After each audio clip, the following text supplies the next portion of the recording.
মনে রাখবেন, এই ইসলাম আপনার আমডাঙ্গা রফিপুরে এত সহজে আসেনি।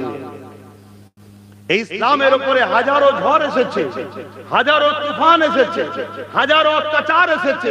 যেমন চোখের সামনে আজ আমরা দেখছি ইসলামের উপরে কত জুলুম হচ্ছে। কখনো সুদানে মারছে, কখনো প্যালেস্টাইনে মারছে, কখনো আমার হিন্দুস্তানে মসজিদ ভাঙা হচ্ছে, মাদ্রাসা ভাঙা হচ্ছে, কবরস্থান ভাঙা হচ্ছে। আমার বাংলাতেও দুর্গাপুরে বোল্ডুজার দিয়ে মাদ্রাসা ভেঙে দেওয়া হলো, পাশে নদিয়াতে বোল্ডুজার দিয়ে ঈদগাহ দখল করে নেওয়া হলো, কলিকাতার মতো জায়গায় 65 থেকে 70টা মসজিদের তালা মারা, যেখানে শুকর কুকুর চড়ছে। তাহলে ইসলামের উপরে জুলুম নতুন নয়।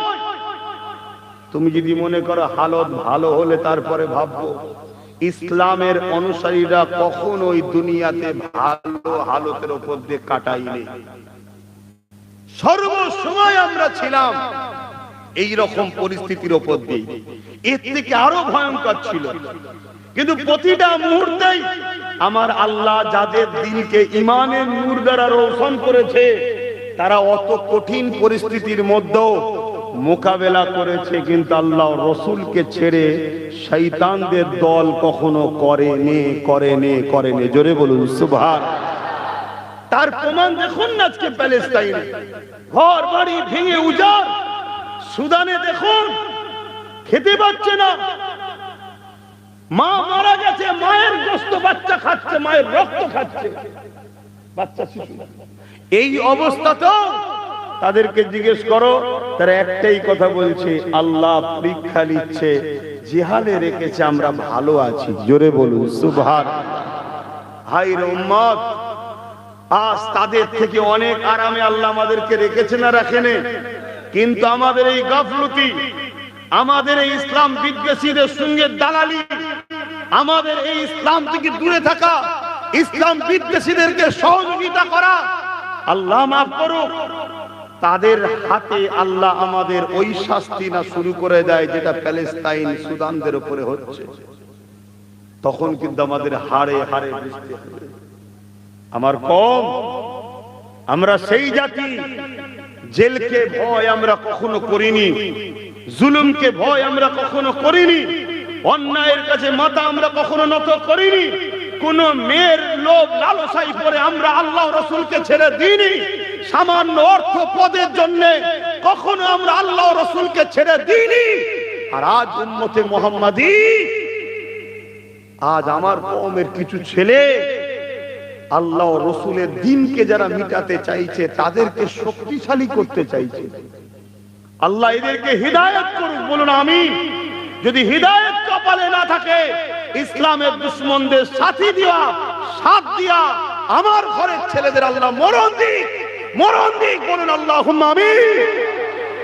এরা বেঁচে থাকলে আমার মসজিদ মাদ্রাসা ধ্বংস হয়ে যাবে, এরা মরে যাক।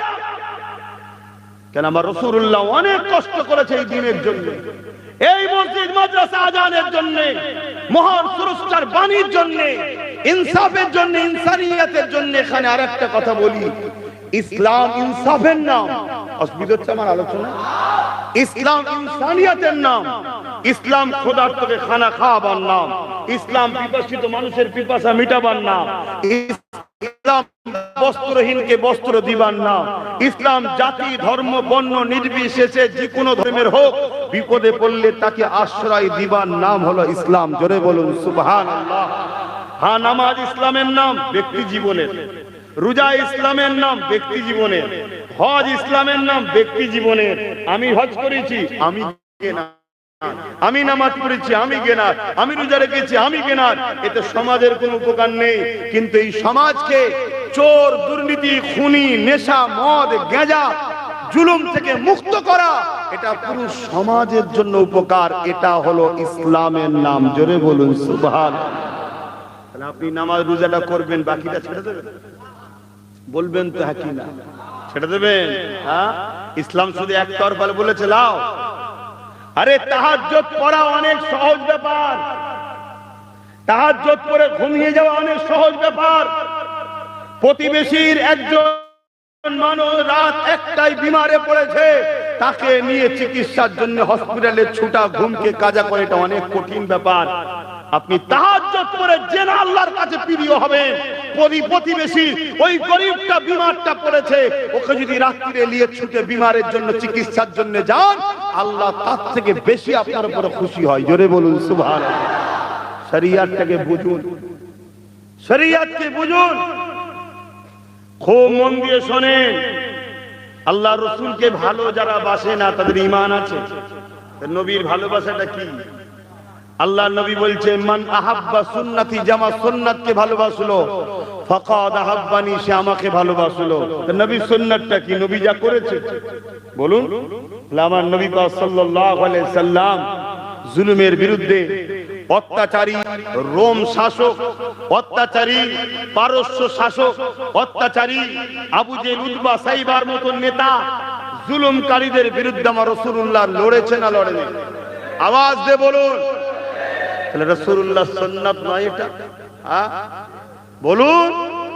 তাহলে সেই জায়গা থেকে আজ উম্মতে মুহাম্মাদি গলা লম্বা করে আওয়াজ করি, আমি মুসলমান, আমি মৌলানা, আমি মুফতি, আমি বক্তা, আমি পীরজাদা, আমি হাজী।